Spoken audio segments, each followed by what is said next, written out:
हमारे साथ गृह राज्य मंत्री नित्यानंद राय जी हैं।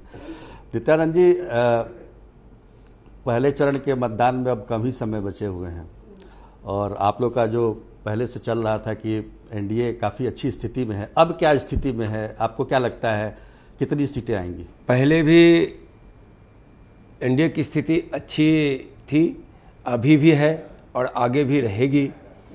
और एनडीए बहुत ही 2010 के अपने इतिहास को दोहराएगी। और मतलब आज भी आप कह रहे हैं कि 220 सीट जो आप पहले कहा करते थे, लेकिन स्थिति थोड़ी पहले से कमजोर हुई है, आपको ऐसा लगता है? नहीं, बिल्कुल कमजोर नहीं हुई है। हमारी स्थिति दिन पर दिन और अच्छी ही हो रही है और इसमें कहीं कोई संदेह नहीं है। देखिए, सब लोग अपनी अपनी बात करते हैं, कहने के लिए किसी को कोई रोक नहीं सकता है, लेकिन एनडीए की स्थिति बहुत ही अच्छी है और 2010 के इतिहास को एनडीए बिहार में दोहराएगी। आप केंद्रीय गृह राज्य मंत्री हैं, आपने एक बयान दिया कि अगर यहाँ महागठबंधन जीत जाता है बिहार में तो कश्मीर का आतंकवादी यहाँ आ जाएंगे। इसके पीछे क्या मतलब वजह लगती है आपको? देखिए, उसमें मेरे बयान को थोड़ा सा गौर करने की ज़रूरत है। मैंने कहा था कि कश्मीर से आतंकवाद का सफाया हो रहा है और अब आतंकवादियों की कोई जगह हिंदुस्तान में नहीं है। और मैंने यह कहा था कोई जगह हिंदुस्तान में नहीं है और कश्मीर से आतंकवाद सफाया हो रहा है। यह केंद्र सरकार की, नरेंद्र मोदी जी के नेतृत्व वाली सरकार की यह एक बड़ी उपलब्धि है। तो आपको लगता है कि मतलब एनडीए की स्थिति अच्छी है, लेकिन ग्राउंड पे जाने पर लगता है कि सरकार के प्रति काफ़ी नाराज़गी है, खासतौर पर युवाओं में देखा जाए रोजगार को लेकर। और तेजस्वी यादव ने जो एक मुद्दा बनाया है रोजगार का, आपको लगता है कि वो देखिए, रोजगार चल रहा है मुद्दा? रोजगार निश्चित रूप से एक महत्वपूर्ण मुद्दा है, लेकिन आप रोजगार को देखें तो जो माननीय प्रधानमंत्री जी का आत्मनिर्भर भारत का जो संकल्प है, सपना है, उसमें आत्मनिर्भर बिहार भी है।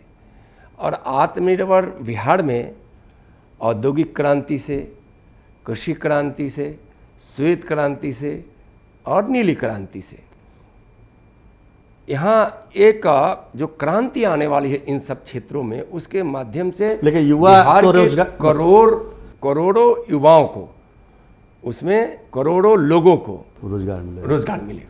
लेकिन ये तो सरकारी नौकरी की बात कर रहे हैं। तेजस्वी यादव ने जो अपना दाव खेला एक तरीके से कि 10 लाख लोगों को सरकारी नौकरी देंगे वो।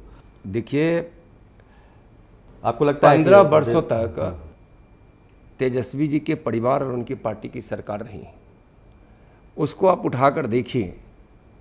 और एनडीए जो बिहार में नीतीश जी के नेतृत्व में सरकार रही है, उसको उठाकर देखिए, उससे स्थिति आपको स्पष्ट हो जाएगी। तेजस्वी जी जो कहते हैं, उनका इतिहास है कि कहते हैं वह करते नहीं हैं। जो अभी तक कुछ नहीं किए, आगे भी कुछ नहीं करेंगे।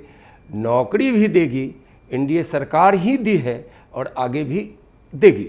मैं आपको बिहार की एक बात बताना चाहता हूँ। आप देखिए किस प्रकार से बिहार के नौजवानों को रोज़गार देकर या एक नौकरी देकर किस प्रकार से बिहार में लोगों को अवसर दिया है। आप टोला सेवक की, विकास मित्र की, किसान सलाहकार की, रोजगार सलाहकार की, और जिस रूप में हो शिक्षकों की बहाली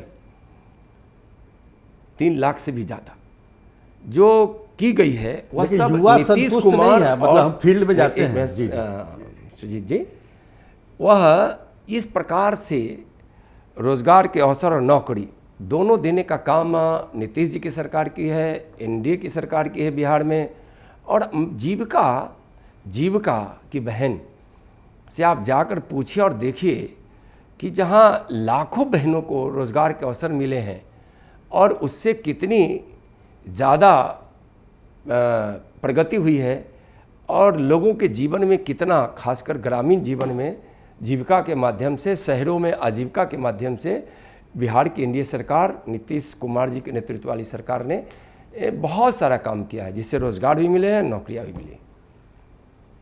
फिर कैसे तेजस्वी यादव दावा कर रहे हैं कि मुख्यमंत्री बनने जा रहे हैं वो, और आपको लगता है कि उनका कुछ चांस बन रहा है क्या? मैं उसमें एक लाइन और जोड़ना चाहूँगा, और जो भी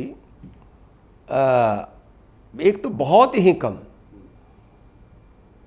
ही कम मात्रा में जो नौकरी आरजेडी की सरकार में मिली, या उस परिवार को जो अवसर मिला था तेजस्वी जी को, तो नौकरी के बदले में क्या क्या देना पड़ा है यह किसी से छुपा हुआ नहीं है, और क्या क्या उपहार लिया गया हो, या उसको जो भी आप कह सकते हो, उपहारहीन तो ना कहेंगे, उसको कहेंगे कि नौकरी देने के बदले में कितने लोगों से किसी की ज़मीन बिक गई, ले ली गई, किसी की प्रॉपर्टी ले ली गई, और उतना ही नहीं, जितने लोगों को नौकरी मिली उससे कई गुना ज़्यादा लोगों से उनके लोगों ने एक तरह से वसूली की, और उन लोगों को नौकरी नहीं भी मिली।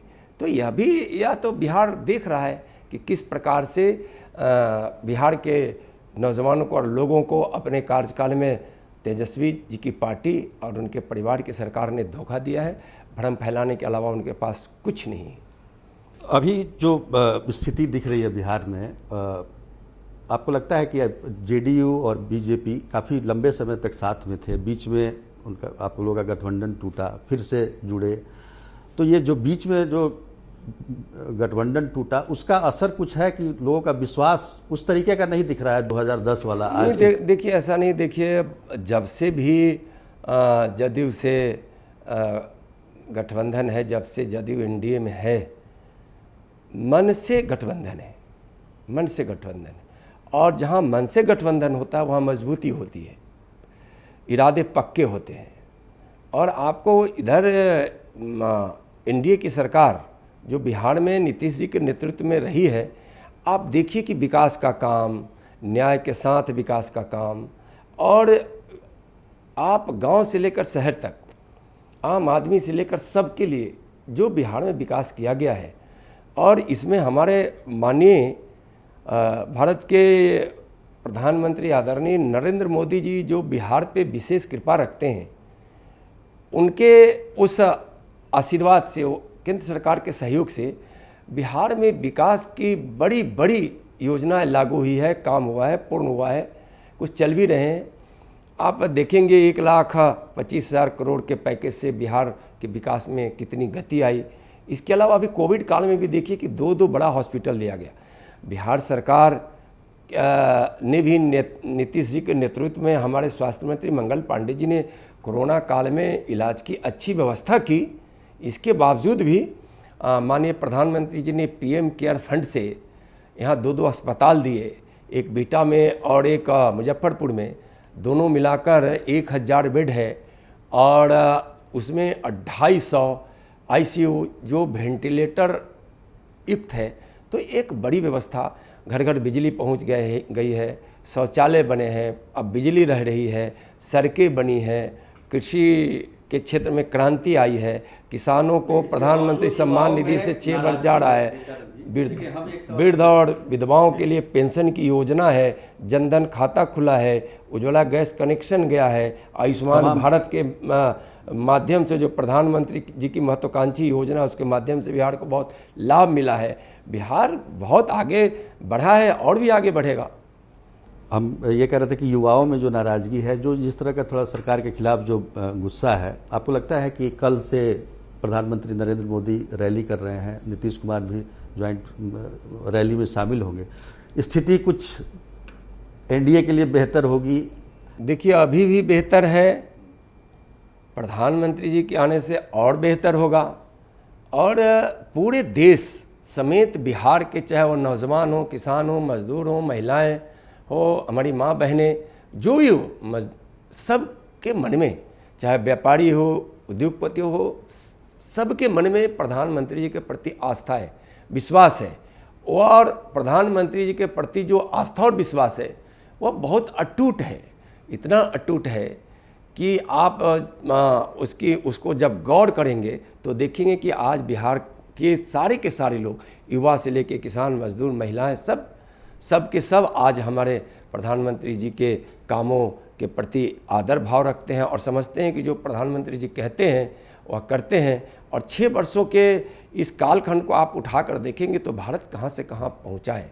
इसलिए हमारे प्रधानमंत्री जी का जो नाम है और काम है उसका भी लाभ हमको बिहार के चुनाव में मिल रहा है। तो लाभ मिलेगा तो दोनों पार्टियों को मिलेगा, तो क्या लगता है कि पूरे एनडीए को मिलेगा। एनडीए में बीजेपी और जेडीयू में किसको सीट ज़्यादा आएगी? नहीं, देखिए, एनडीए को सीट आएगी, एनडीए की सरकार बनेगी।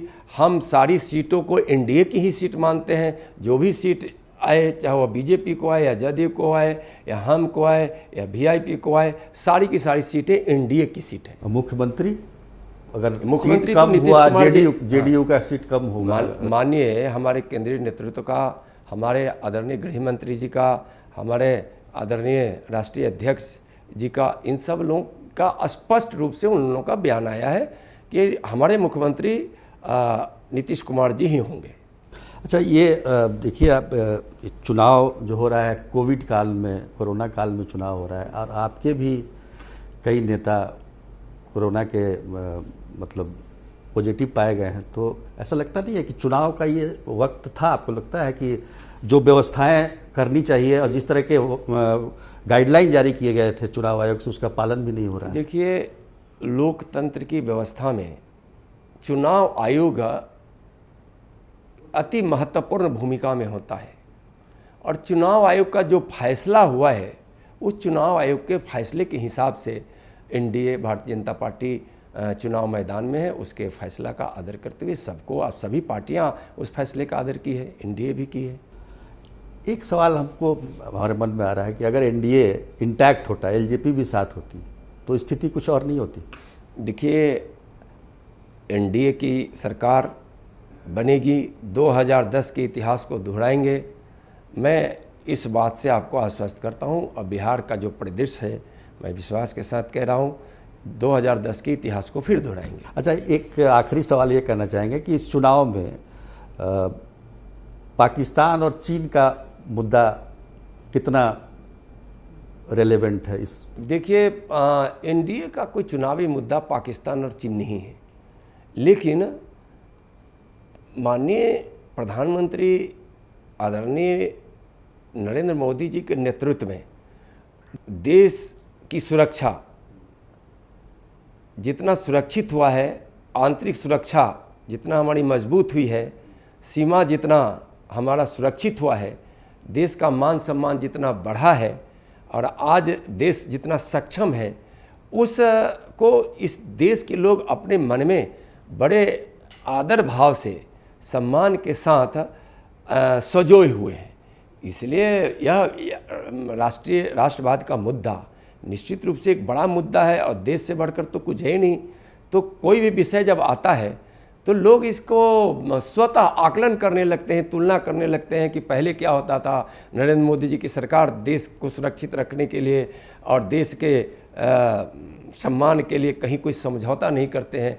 विकास भी हो रहा है, देश सुरक्षित भी है, देश की सीमा भी सुरक्षित है, और देश में शांति भी बहाल है, और न्याय के साथ, आदर के साथ देश में विकास की भी धारा बह रही है।